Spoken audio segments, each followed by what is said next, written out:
اعوذ باللہ من الشیطان الرجیم بسم اللہ الرحمن الرحیم یا بنی اقم الصلاة وأمر بالمعروف وانہ عن المنکر، اے میرے پیارے بیٹے نماز کو قائم کیجئے اور حکم دیجئے معروف نیکی کا، وَانْهَ عَنِ الْمُنْكَرِ اور روکیے برائی سے، وَاصْبِرْ عَلَى مَا أَصَابَكَ اور صبر کیجئے اس چیز پر جو آپ کو پہنچتی ہے، کوئی تکلیف۔ إِنَّ ذَلِكَ مِنْ عَزْمِ الْأُمُورِ یہ ہمت کے کاموں میں سے ہے۔ وَلَا تُصَعِّرْ خَدَّكَ لِلنَّاسِ وَلَا تَمْشِ فِي الْأَرْضِ مَرَحًا اور اپنے رخساروں کو، اپنے گالوں کو مت پھیلائیے لوگوں کے سامنے، اور زمین کے اندر اکڑ کر نہ چلیے۔ ان اللہ لا يحب كل مختال فخور بے شک اللہ تعالی نہیں پسند کرتے تکبر کرنے والوں کو، شوخیاں مارنے والوں کو، فخر کرنے والوں کو۔ وَقْصِدْ فِي مَشْيِكَ وَاغْضُضْ مِنْ صَوْتِكَ اور اپنی چال کے اندر میانہ روی رکھیے، اعتدال سے چلیے۔ وَاغْضُضْ مِنْ صَوْتِكَ اور اپنی آواز کو پست رکھیے۔ إِنَّ أَنْكَرَ الْأَصْوَاتِ لَصَوْتُ الْحَمِيرِ بے شک آوازوں میں سے سب سے بری آواز گدھے کی آواز ہے۔ سبحان ربک رب العزت عما یصفون وسلام علی المرسلین والحمد للہ رب العالمین۔ اللہم صل علی محمد وعلی آل محمد کما صلیت علی ابراہیم وعلی آل ابراہیم انک حمید مجید۔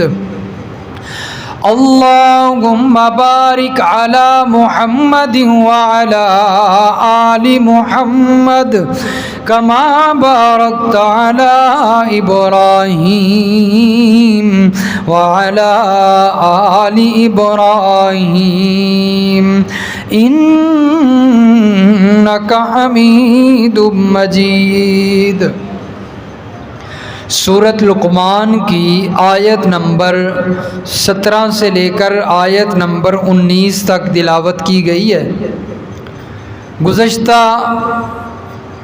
آیات میں اور گزشتہ رکوع میں جب سے یہ رکوع شروع ہوا ہے، اللہ تبارک و تعالی نے حضرت لقمان کی اپنے بیٹے کو جو نصیحتیں ہیں ان کا ذکر فرمایا ہے۔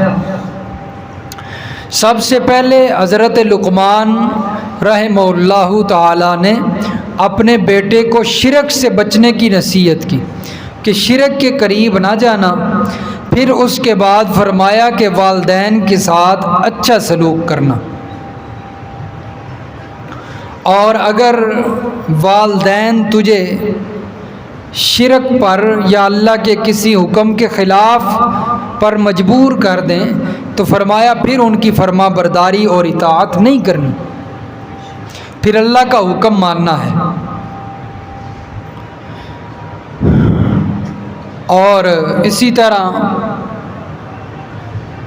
اپنے بیٹے کو نصیحت کی اور بتایا کہ اگر رائی کے دانے کے برابر بھی تیرا کوئی عمل ہوگا تو قیامت کے دن اللہ تعالی اس عمل کو تیرے سامنے لے آئیں گے. وہ عمل تو نے جہاں مرضی چھپ کر کیا ہو، لیکن اللہ کو علم ہے، اللہ خبر رکھنے والے ہیں، تو اللہ تعالیٰ وہ تیرا عمل ضرور لے آئیں گے. اب عقائد کی اصلاح کر کے حضرت لقمان اپنے بیٹے کو جو نصیحت فرما رہے ہیں، وہ نصیحت کچھ امور ہیں مصلح، یعنی ایسے امور جو اس انسان کی اصلاح کے اندر کام آتے ہیں.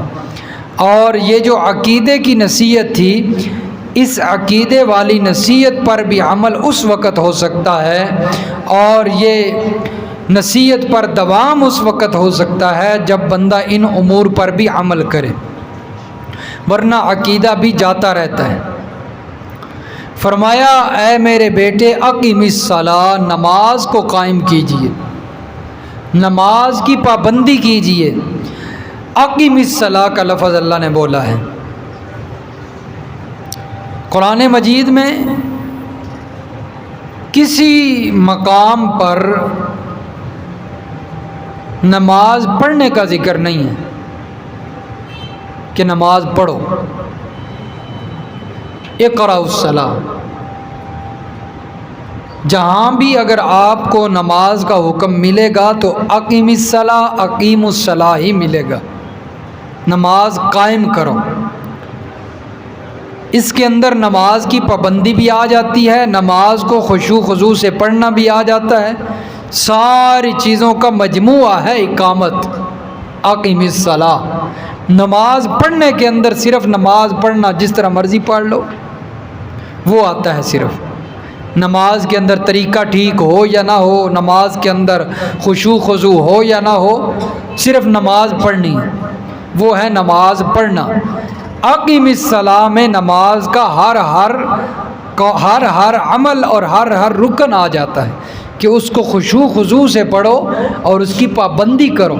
یہ نہیں کہ فجر کی نماز پڑھ لی تو باقی ساری 4 نمازیں اسی میں آ گئیں، اب 4 نمازوں کے لیے مسجد میں جانے کی ضرورت نہیں ہے. ایسا نہیں ہے، بلکہ فرمایا 5 وقت ندا آئے گی، 5 وقت نماز کے لیے حاضر ہونا پڑے گا. یہ ہے نماز کی پابندی. اقیم الصلاۃ. اور نماز کے اندر، نماز کا جو اللہ نے حکم دیا ہے قرآن مجید میں، حکمن جو اللہ نے فرمایا ہے تقریباً 32 مرتبہ فرمایا نماز پڑھو، نماز قائم کرو، قائم کرو، قائم کرو. اور ویسے جو نماز کا تذکرہ ملتا ہے وہ اس کی تو تعداد ہی بہت زیادہ ہے، اس کی کوئی گنتی نہیں کہ اللہ نے کتنی دفعہ نماز کا ذکر قرآن مجید میں کیا ہے. تو حضرت لقمان بھی اپنے بیٹے کو نصیحت کرتے ہیں کہ اقیم الصلاۃ، نماز کی پابندی کرو. یہ جتنی پچھلی نصیحتیں ہیں نماز کی پابندی کرنے کی وجہ سے باقی نصیحتیں بھی قائم رہیں گی اور ان پر بھی عمل ہوتا رہے گا.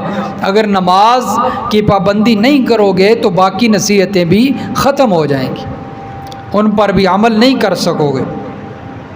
اور نماز اتنی ضروری ہے کہ حضرت عمر رضی اللہ تعالیٰ عنہ کے بارے میں آتا ہے کہ حضرت عمر رضی اللہ تعالیٰ عنہ اپنے دور حکومت کے اندر جب بھی کسی کو گورنر بناتے تھے تو اس گورنر کو سب سے زیادہ تلقین نماز کی کیا کرتے تھے کہ نماز کی پابندی کروانا لوگوں سے.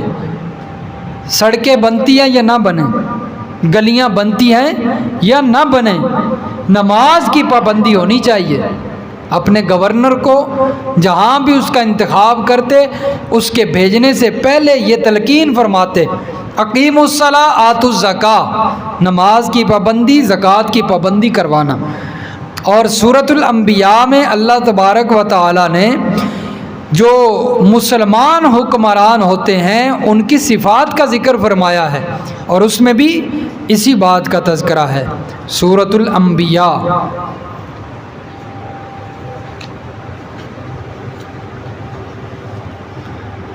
یہ سورۃ الحج ہے، پارہ نمبر 17.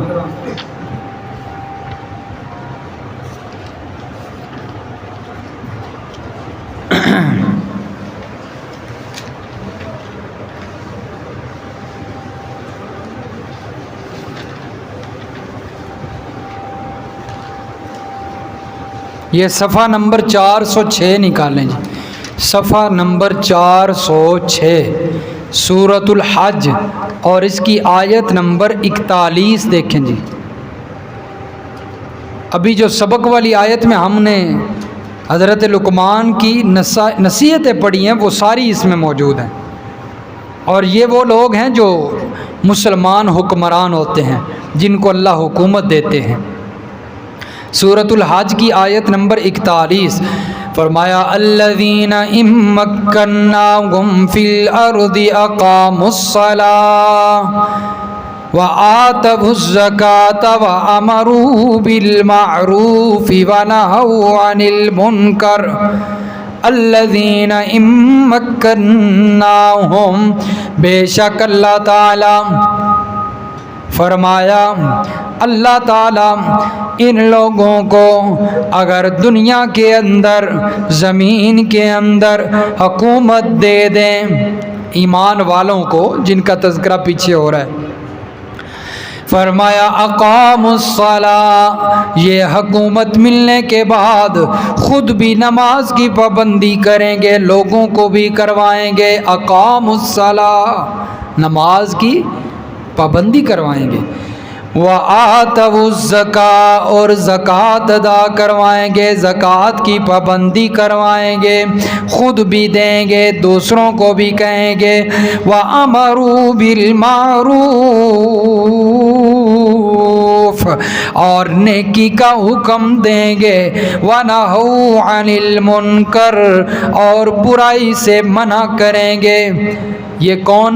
مسلمانوں کے حکمران۔ اور آج آپ بھی دیکھ لیجئے کہ آپ کے حکمران کتنے نمازی ہیں، کتنی نمازوں کی انہیں فکر ہے، یا کتنا جو ہے وہ ان کو دین کا جو ہے وہ شوق ہے۔ آپ نے اپنے حکمرانوں میں سے کسی کی زبان سے اپنے جلسوں میں یہ سنا ہو کہ بھئی نماز کی پابندی کرو؟ کبھی سنا ہے؟ سنا ہے کبھی؟ اور اللہ کا قرآن کیا کہتے ہیں؟ مسلمانوں کے حکمران خود بھی نماز کی پابندی کرتے ہیں، دوسروں سے بھی کرواتے ہیں۔ جلسے جلوس جو ہوتے ہیں، دھرنے ہوتے ہیں، سب کچھ ہوتا ہے، حکمران بیٹھ جاتے ہیں، تو کبھی ان کے منہ سے یہ سنا ہے کہ نماز کا ذکر کیا ہو انہوں نے؟ کبھی نہیں کیا۔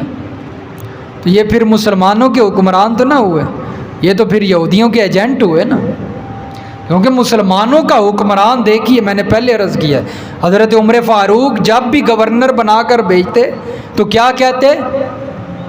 نماز کی پابندی کروانا، اگر نماز میں کوئی کمی ہوئی تو پھر تمہیں بھی سزا مل جائے گی۔ تو بہرحال اللہ تعالیٰ سب کو ہدایت نصیب کرے اور سب کو 5 وقت کا نمازی بنائے اور پابندی کرنے کی توفیق عطا فرمائے۔ لوگ نمازیں نہیں پڑھتے، حالانکہ ضروری حکم ہے۔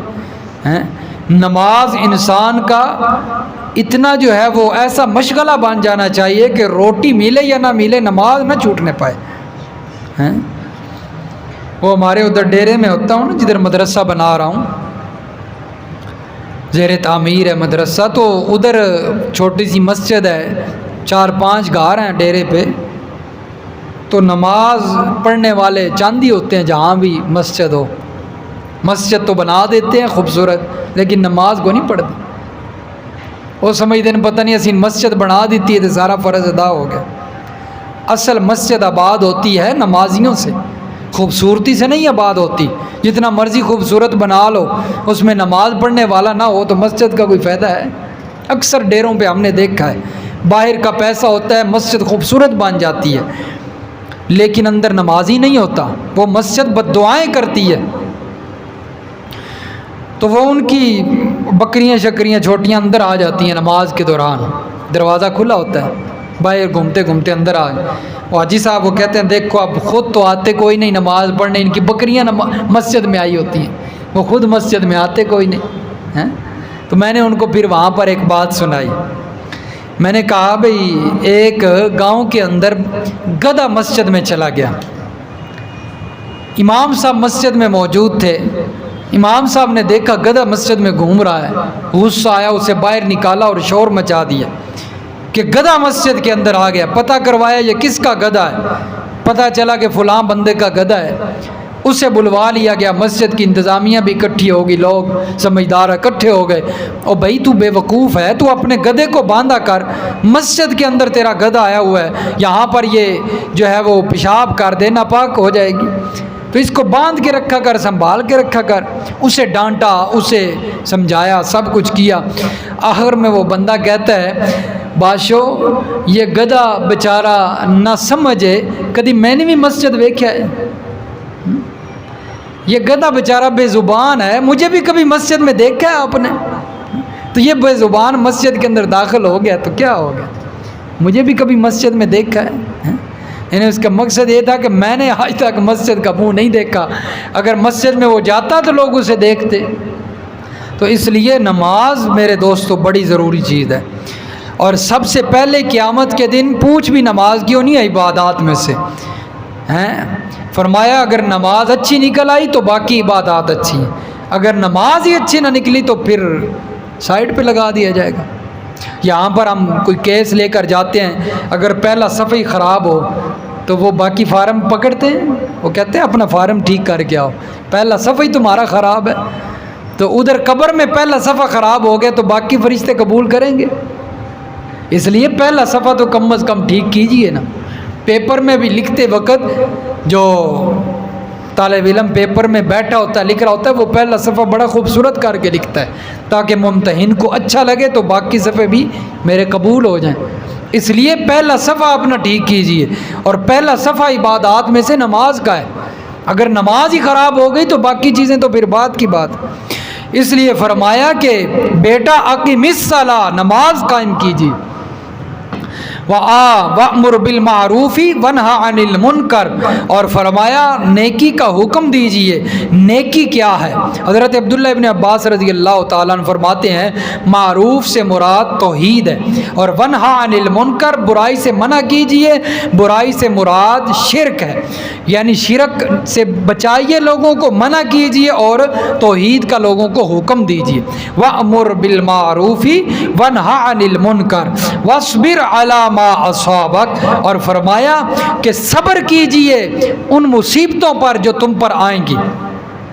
جب تم نماز پڑھو گے تو نماز کے اندر بھی تکالیف آتی ہیں، سردیوں کے اندر ٹھنڈے پانی سے وضو کرنا پڑتا ہے، گرمیوں کے اندر گرم پانی، تو سردی گرمی کا خیال نہیں کرنا، ان تکلیفوں پر صبر کرتے ہوئے نماز کی پابندی کرنی ہے۔ اور فرمایا کہ جب تم نیکی کا حکم کرو گے، توحید کی دعوت دو گے، تو لوگ تمہیں پریشان کریں گے، تکلیفیں دیں گے، برائی سے منع کرو گے تو لوگ تمہیں تکلیفیں دیں گے، فرمایا اس پر بھی صبر کرنا۔ اور نبی علیہ الصلوۃ والسلام کا فرمان ہے کہ جب تم کوئی برائی ہوتی دیکھ لو تو پہلا درجہ یہ ہے ایمان کا کہ تم اس کو اپنے ہاتھوں کے ساتھ روکو۔ اگر تم ہاتھ کے ساتھ روکنے کی طاقت نہیں رکھتے تو پھر دوسرا درجہ یہ ہے کہ اس کو زبان سے روکو۔ اگر زبان سے روکنے کی بھی طاقت نہیں ہے تو پھر تیسرا درجہ ہے کہ اس کو اپنے دل میں برا سمجھو۔ یہ آخری درجہ ایمان کا۔ اگر یہ چیز بھی انسان کے دل میں پیدا نہیں ہوتی، کوئی برائی ہو رہی ہے اسے دل میں محسوس برا نہیں کرتا، تو فرمایا اس کا ایمان ہی نہیں۔ اور آج کتنی جگہ پہ برائی ہوتی ہے اور ہم کتنا اسے روکتے ہیں، یا اس کو کتنا دل میں ناپسند کرتے ہیں، برا محسوس کرتے ہیں۔ ہم تو خوش ہوتے ہیں، ٹھیک ہے جی اس میں حصہ لو، ادھر کھڑے ہوتے ہیں، وہاں جا کر دیکھتے ہیں، چلو تھوڑی دیر شگل میلے ہی صحیح دیکھ لو، لیکن فرمایا نہیں، تمہارے ایمان کا خطرہ پڑ جاتا ہے۔ فرمایا وَاصْبِرْ عَلَىٰ مَا أَصَابَكَ، اور جو صبر کرتا ہے اس کے لیے اللہ نے فرمایا بغیر حساب کے اللہ جنت میں داخل کریں گے صبر کرنے والوں کو۔ اور ایک طرف صبر ہے اور ایک طرف ماتم ہے۔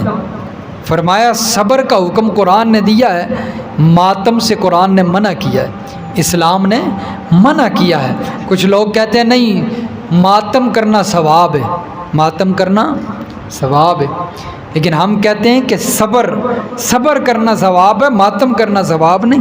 ماتم کا اسلام کے اندر کوئی نام ہی نہیں ہے، اجازت ہی نہیں ہے۔ اسلام سے پہلے ماتم ہوتا تھا، اسلام جب آیا تو اسلام نے ماتم کی جگہ صبر کا حکم دیا ہے اور فرمایا یا ایھا الذین آمنوا استعینوا بالصبر والصلاۃ، اے ایمان والو صبر کے ساتھ اللہ سے مدد طلب کرو، ان اللہ مع الصابرین، صبر کرنے والوں کے ساتھ کون ہوتا ہے؟ اللہ ہوتا ہے۔ تو اس لیے صبر کرنا چاہیے۔ حضرت بلال حبشی رضی اللہ تعالیٰ عنہ صبر کیا کرتے تھے، اور پھر پتہ ہے کیا درجہ ملا ہے؟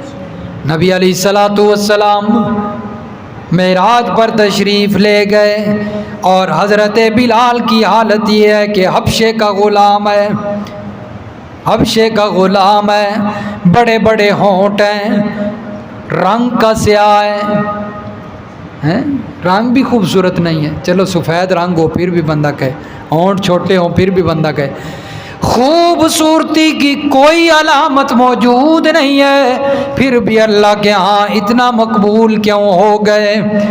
فرمایا کہ ان کو تپتے ہوئے کوئلوں پر لٹایا جاتا تھا، ان کی چربی پگھل پگھل کر کوئلوں کو بجھا دیا کرتی تھی، کوئلوں کو بجھا دیا کرتی۔ حضرت بلال رضی اللہ تعالیٰ عنہ سے ان کا آقا، ان کا مالک کہتا کہ یہ احد احد کے نعرے لگانا چھوڑ دے، احد احد کے نعرے کیوں لگاتا ہے؟ یہ چھوڑ دے، محمد الرسول اللہ صلی اللہ علیہ وسلم کا کلمہ جو پڑھا ہے اس کا انکار کر دے، ہم تجھے چھوڑ دیں گے۔ کیوں اتنی تکلیفیں برداشت کرتا ہے؟ کیوں اتنی سزائیں برداشت کرتا ہے؟ حضرت بلال فرماتے ہیں میں صبر کروں گا، میں صبر کروں گا، لیکن اس کا اجر مجھے اللہ ضرور عطا فرمائیں گے۔ حضرت بلال نے صبر کر کے دکھایا۔ نبی علیہ السلام فرماتے ہیں میں گیا، مجھے قدموں کی آہٹ سنائی دی، میں نے پوچھا جبریل یہ کس کے چلنے کی آواز ہے؟ یہاں کس کے چلنے کی آواز آ رہی ہے؟ جبریل بتانے لگے میرے محبوب یہ آپ کا غلام بلال حبشی ہے، وہ چلتا تو زمین پہ ہے، اس کے چلنے کی آہٹ اللہ جنت میں سنا دیتے ہیں۔ تو یہ صبر کا عالم تھا، صبر کیا اور اللہ نے اتنا اعزاز بخش دیا۔ خوبصورت نہیں ہے کہ خوبصورتی کی وجہ سے اعزاز مل گیا ہو، کیونکہ اللہ کے نزدیک تو یہ چیز مانے نہیں رکھتی، اللہ کے نزدیک تو سب برابر ہے نا، اللہ کے بندے ہیں، کوئی کالا ہے، گورا ہے، امیر ہے، غریب ہے، اللہ کے نزدیک سب برابر ہیں۔ اللہ فرماتے ہیں میرے نزدیک اگر پوچھنا چاہتے ہو کہ معزز کون ہے، عزت والا کون ہے، ان اکرمکم عند اللہ اتقاکم، جو تم میں سے زیادہ پرہیزگار ہے، جو تم میں سے زیادہ متقی ہے، وہ میرے نزدیک عزتوں والا ہے۔ اس لیے فرمایا صبر کیجیے، ان ذالک من عزم الامور، اور یہ صبر ہمت کے کاموں میں سے ہے، اعلیٰ درجہ ہے صبر۔ اور صبر کے اندر اسلام کے بڑے درجات ہیں۔ وَلَا تُسَعِّرْ خَدَّكَ لِلنَّاسِ وَلَا تَمْشِ فِي الْأَرْضِ مَرَحًا، فرمایا لوگوں کے سامنے اپنے رخسار نہ پھلائیے۔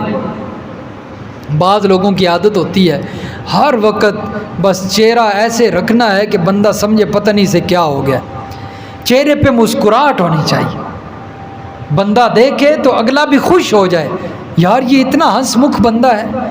تو رخساروں کو بھلا کر نہ رکھیے اور زمین کے اندر تکبر سے نہ چلیے۔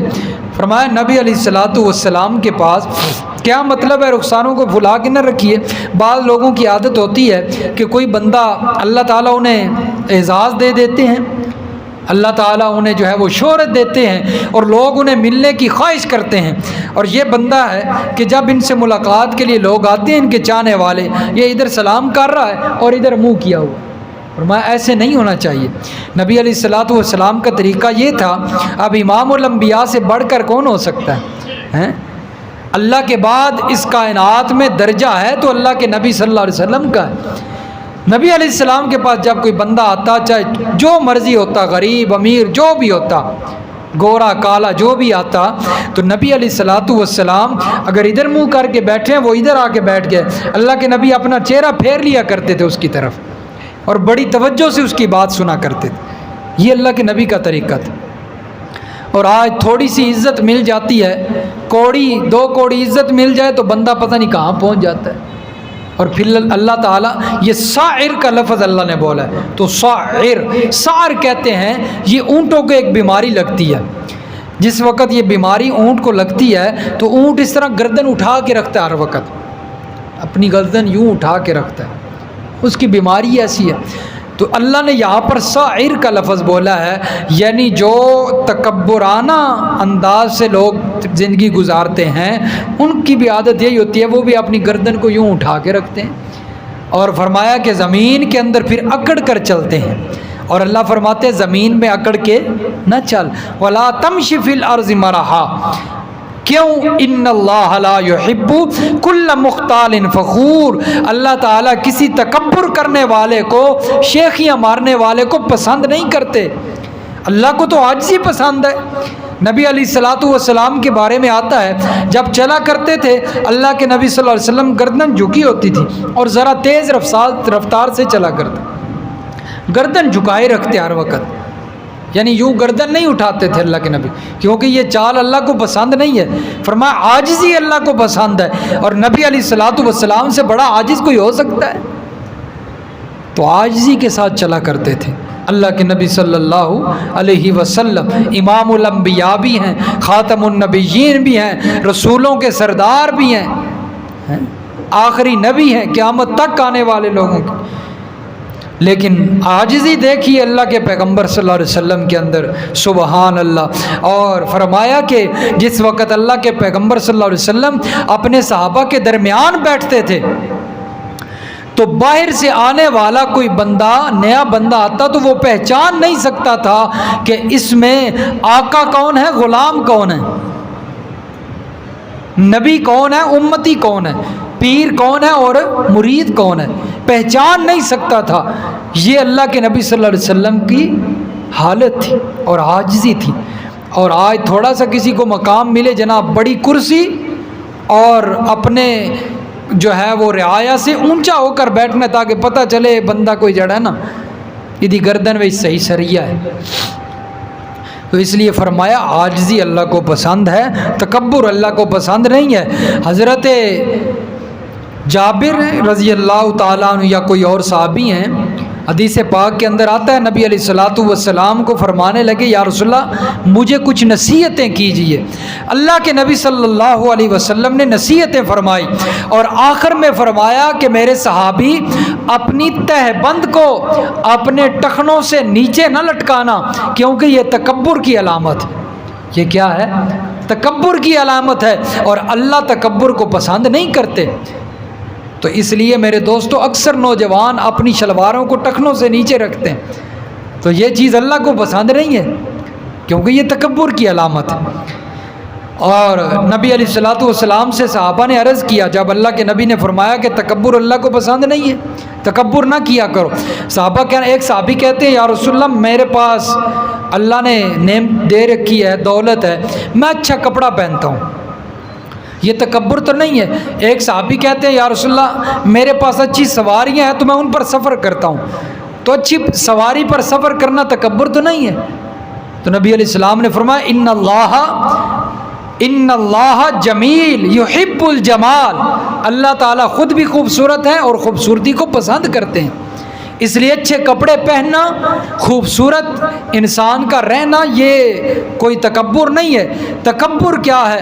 فرمایا حق بات کو ٹھکرا دینا اور لوگوں کو حقیر سمجھنا، یہ تکبر ہے۔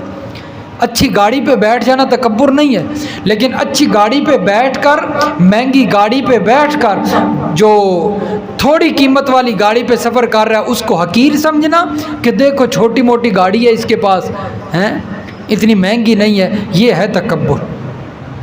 تو اس لیے تکبر سے بچنا چاہیے، اگر دل میں یہ پیدا ہو جائے تو اس کا نکلنا بڑا مشکل ہو جاتا ہے، تکبر نہیں آنا چاہیے۔ اس لیے وقتاً فوقتاً اپنے سے کمزور لوگوں کے اندر، یعنی جن کے اندر جانے کو دل نہ کرے ان کے اندر جایا کریں، ان کے ساتھ بیٹھ کر کھانا کھایا کریں، ان کے ساتھ گفتگو کیا کریں تاکہ تکبر سے انسان بچا رہے۔ تکبر جب دل میں آتا ہے پھر انسان ذلیل ہو جاتا ہے۔